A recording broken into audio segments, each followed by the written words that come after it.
what side you on. You want to live, it's right here. Don't look any further while your vision is clear. A lot of fog in the mist trying to throw you a curve. All these rapping thugs getting on my last damn nerve. You eat the same piece of cake day in and day out. That tired ass flavor gets played out. Save that tag along warning. This picky niggas on the mic and scratch. You know the wiki ways to match. You still playing catch up. Far behind the line trying to cut, but you wasting your time, please. Come on, dude. We the 5Ds. Superior rhyme steeds. Don't have our own style, we got styles plural. You still caught up in yesterday. Stepping and fetching, getting swept away. Futuristic black, holding mics like soldiers hold weapons on the attack. Salut à toi, bienvenue dans l'épisode numéro 2 d'Alex et Gordo. Bon, comme vous pouvez le voir, ouais, l'aventure ça me manque un peu. Je me suis construit une cabane dans mon jardin et j'ai fait un petit feu de camp. Et c'est con, mais ça fait trop du bien au moral. Ça rappelle quand on pouvait faire des petites aventures à droite à gauche.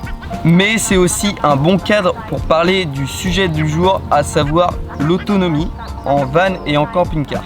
Je vais te parler donc des solutions que moi j'ai décidé d'adopter pour Gordo. Je serai pas à 100% autonome, loin de là, et je pense qu'on peut pas l'être à 100% de toute façon en camping-car ou en van. Mais c'est déjà un début et j'essaierai au fur et à mesure de mon avancée entre guillemets sur la route d'améliorer mon autonomie et mon mode de vie.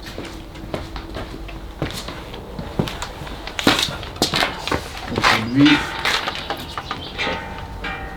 Tac. Bah nickel. Hop, il y a un trou de fer. Bon, j'espère que c'est bon.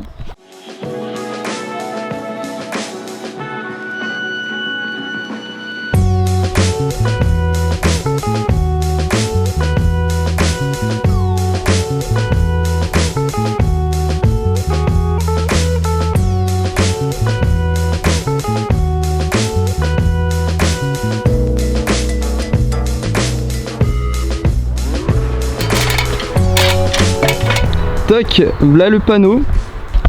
Donc pour expliquer un peu ce qu'on a fait et ce que j'ai choisi comme option, c'est un panneau solaire 355 watts, donc c'est déjà un beau petit bébé.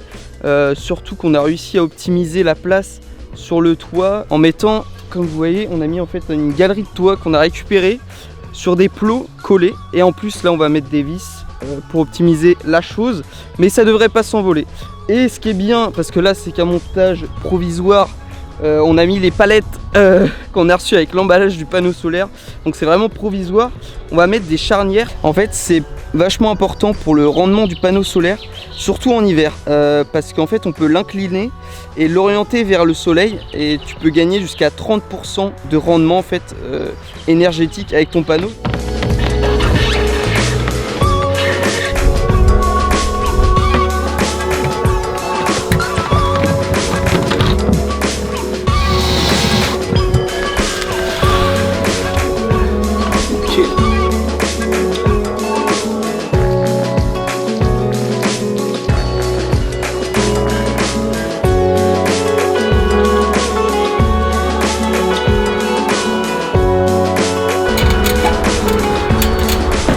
Ensuite, bah viens, on a posé une batterie, on a utilisé une batterie au carbone. C'est mieux que les gels, c'est pas aussi optimisé que les lithium, mais avec une batterie comme ça, je vais pouvoir vraiment descendre jusqu'à bon, normalement 100%, bien sûr c'est pas recommandé, mais je vais pouvoir vraiment la vider.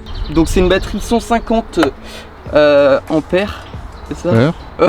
Là on a un régulateur, en fait on a relié des fils du panneau au régulateur. Et il va, lui, son rôle, ça va être de réguler, hein, c'est comme son nom l'indique, la charge transmise des panneaux solaires jusqu'à la batterie. Ensuite, après la batterie, j'ai les câbles qui arrivent juste ici dans cette goulotte et qui sont reliés à mon convertisseur. Le convertisseur, lui, son rôle, ça va être de convertir en 220 volts. Comme ça, je vais pouvoir recharger mon PC, travailler, etc. Autrement, j'ai des prises USB qui sont aussi avec le convertisseur qui vont me permettre de recharger mes caméras par exemple ou le drone. J'ai une petite prise allume-cigare 12 volts, ça fait pas de mal. Et l'option du chef, ici j'ai un voltmètre. Ce qui n'est pas négligeable en fait, ça va me permettre de connaître l'état de ma batterie, enfin de ma tension.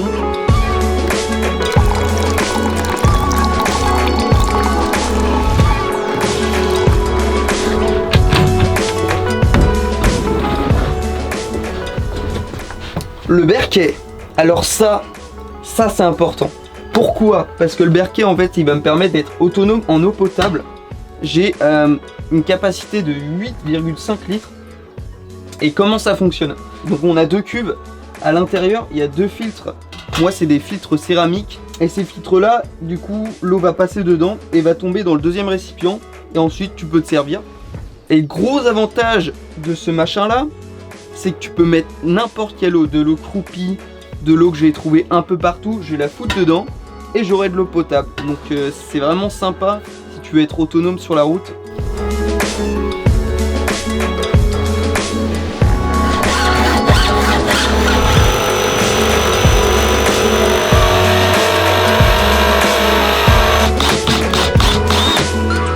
Le seul inconvénient de ce machin là, qui n'est pas des moindres quand tu vis en van ou en camping-car, c'est qu'il prend de la place. Donc on a imaginé quelque chose pour optimiser au maximum la place. On a fait une entaille dans ce placard et ensuite on l'a mis sur glissière. Donc c'est super pratique. Hop. Quand je roule, je ferme. Toc. Et on n'en parle plus. Donc j'ai quand même de l'espace là pour continuer à cuisiner. Au début on voulait le mettre là et ça prenait beaucoup trop de place. Et là au moins il est rangé et j'ai toujours une étagère en plus. Donc c'est vraiment parfait. Bon, je vais faire la chose la plus importante de tout ce qu'on a fait sur Gordo depuis le début, à savoir changer ça pour ça, la Bretagne, très important. Bon, j'habite pas dans le 56, mais bon, c'est toujours mieux que le 72, même si je vous aime bien, hein, les gens du 72, du moment que c'est pas Paris.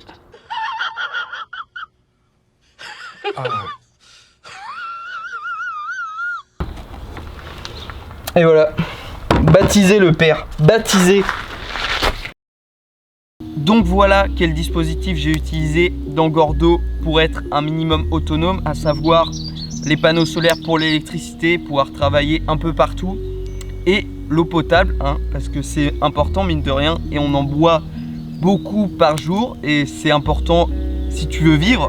Je sais qu'il existe d'autres solutions, par exemple sur le chauffage, moi c'est un chauffage au gaz, mais ça me fait penser à la vidéo de James Barkman, un Californien qui vit dans son T3 et il a son poêle en fait dans son petit van. C'est un peu roots, mais je trouve ça vraiment sympa et en hiver ça doit être vachement cosy quand même. Bon, après moi dans ma cellule camping-car ça risque d'être compliqué. Ce que je pourrais mettre aussi en place, c'est le GPL au lieu du gaz.